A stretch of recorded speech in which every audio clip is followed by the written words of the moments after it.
It's an honor to welcome forward Alan Davis, please. Here, come on over. Come to the Torah table. You got something important to say. Shabbat shalom. Much credit.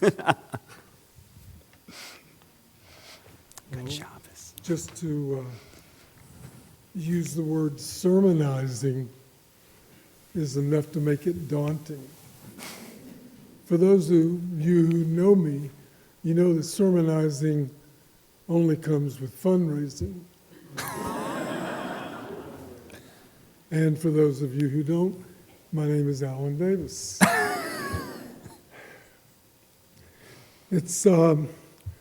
I don't think it crossed my mind approximately 70 years ago. This past September was the 70th anniversary of my bar mitzvah. And I was the first bar mitzvah in the building across the parking lot because it had just been completed at that time. I did have a couple of exciting things go on while I was having my bar mitzvah. All the lights went out. So I conducted a big part of my bar mitzvah in candlelight and flashlight. So it was an interesting challenge. I don't think I pictured that 70 years hence, I would be standing here on this bema in the new sanctuary talking to you about Temple Emanuel's past history. But here I am to share very briefly some of the highlights of the past 70 years of those 90 years that Temple Emanuel has been here. And there have been a few who've gone along, who have been with me along this ride. Ann Brenner, Ann Klein, Leonard Klein, and I was going to mention Lou Gottlieb, and I'm sure a number of you know Lou. But I was going to mention Lou and his family, but they've only been here about 60 years. So we have to consider them newcomers. It all began with our parents created Temple Emanuel, which was held in what was known as the rooms above retail stores on 5th Street in Winston-Salem. The rooms were just that. There was a room that was the rabbi's office. There was a room for education. And there was a room just for social activities, and even a room that could serve to help prepare and serve Oneg Shabbats. Of course, I have to mention that learning bar mitzvahs or being taught bar mitzvahs was by the rabbi. We didn't have a Bobby Stern or a Mike Backfield. We had rabbis who were much more challenging than Bobby or Mike. It was a very close-knit group of families, approximately 65 members. Almost every retail business in downtown Winston was owned by a Jewish family. There were no Jewish officers in banks, no Jewish officers in corporations, no officers at RJR, Haynes, Piedmont Airlines, Wachovia, no country club memberships. Every oneg, especially the celebratory onegs, were home-baked goods by the Jewish women of the sisterhood and or just the wives. Just the wives? That didn't come out right. Wives as well as members of sisterhood.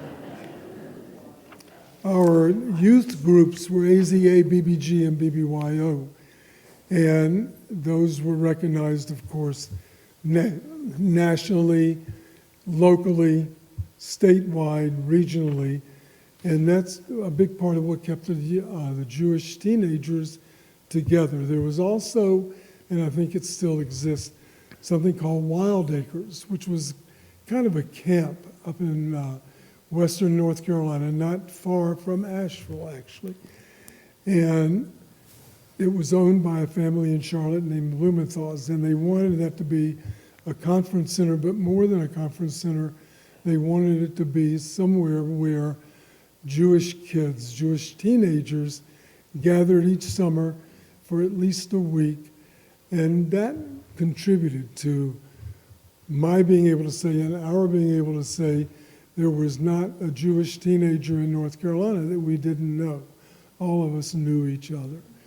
And in fact, just as a quick aside, at one BBYO convention that was held in Atlanta, I was so astounded that people in Atlanta didn't even know people on the other side of Atlanta while we were bragging about everybody in North Carolina.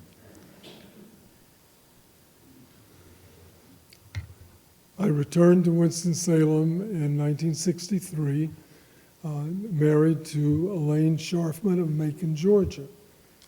Both of us became involved in the Temple life. We really had very little choice. I could tell you cute stories about non-Jewish community and being welcome or not welcome, but it was really the Temple that held and was a strong bond for the Jewish families in Winston. And the fact that we didn't belong to a country club really just meant that we didn't learn golf at an early age.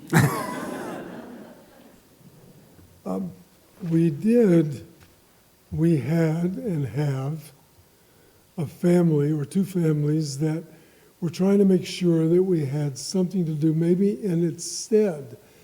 And it was the Brenner family and the Robin family. The Robins, if you don't know, Gail Citron, Judy Breakstone, it was that family.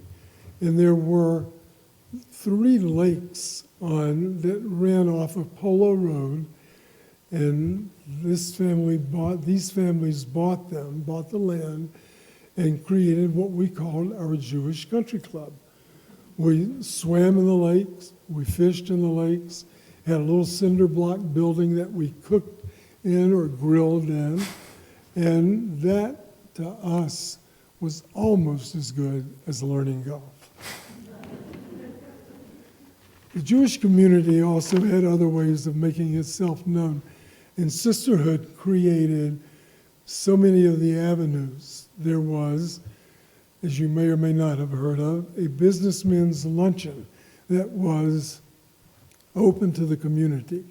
And it always served things like rolled cabbage. It was always Jewish foods, and we were packed for 3 or 4 days of each year.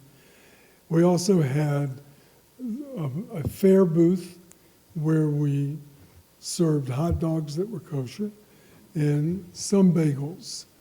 And then there was also something called street fair. And street fair was a combination of music and food, and we took a booth, and I think we introduced bagels to the non-Jewish community. It was an exciting time. There were a lot of new families moving in. RJR was finally hiring executives. Bowman Gray had essentially lifted what we considered the quota, both for Jews and women especially. We had families, Crohn's, Gottlieb, Sidman, David Levy, Bob Kahn, Richard Brodkin, and Louis Lefkowitz. These were families that were bringing new types of professions to Winston-Salem with a Jewish name that had never happened before. And it was an amazing time. The one thing that happened, Temple Emanuel was a very reformed congregation. And as these new families moved in, it became a little more conservative, and then a lot more conservative. And then that created, we were concerned a little bit about a schism at the time, and we were able to overcome that because we talked to each other. and that seemed to make a difference. So many became leaders in the temple, and I know are still. Stern, Schifrin, Block, Wolfman, Klein, Schneider, Pranikoff, and of course, there's no way that I'm not going to leave people off, so you just have to forgive me for that. The next phase of the temple growth was when we actually hired or brought to the temple Mark Strauss-Kahn. And he served beautifully for 20 years. But it wasn't just that. He was so well respected from day one and created such a nice bond between the Jewish and the non-Jewish community. And our rabbis have always been respected by the non-Jewish community and have always led the way for us to have a nice relationship between congregations. So Mark was not unique. It's just that he was unique in the sense that he brought a comfort and camaraderie that we really hadn't quite had in our rabbi community. So it's important that we acknowledge that. It was during his tenure that we built this new sanctuary, this new temple, and the other building became an education building. And this, I was talking a few minutes ago about fundraising, and I probably shouldn't share this, but will. We were starting to try to kick off the campaign to build this building. And we had a family here, the Goldberg family, Milton Goldberg, many of whom of you know or knew them. And Milton's wife had passed away a number of years before, and so we, Elaine and I, had him for Passover Seders. And we were getting ready to kick off the campaign, and after the Seder, I didn't want to do it at Seder, but after the Seder, I called Milton at home, said, you know, we're kicking off this campaign, and I would like for you to give $250,000. And he said, okay. He said, I was going to give $500,000. So that was one of the few times that I think I left money on the table. Between Milton and the Brenner family, we were able to kick this campaign off very successfully. And then Leonard Klein and I were responsible for the initial gifts, and then Leonard carried it forward after that. So now, with forward-thinking leadership, past presidents Vivian Smith, Hillary Kozlowski, and current president Bill Reingold, and an energetic, bright young rabbi, obviously, and a committed board of directors. The present is good, and the future looks very promising. Thanks.